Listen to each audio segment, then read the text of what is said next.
Want to switch to T-Mobile but keep your Spectrum phone number? It's called porting, and it's your legal right.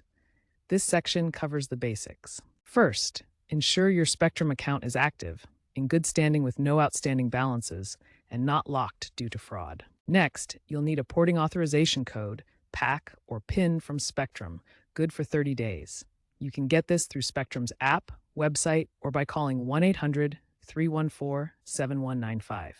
Treat this PIN like a password. Finally, contact T-Mobile to start the port, providing the Spectrum PIN, account details, and device info. Keep in mind that porting only transfers your number, not your data plan.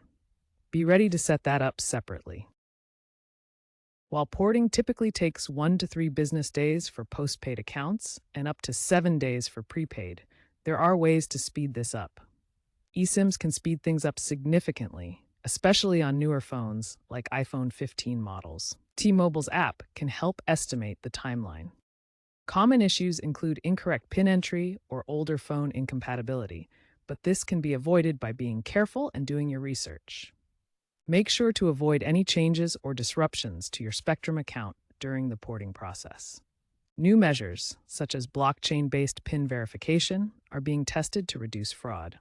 Experts emphasize that the PIN is your best defense. In 2025, 85% of port requests succeed on the first try, so being prepared increases your chances of a smooth transition.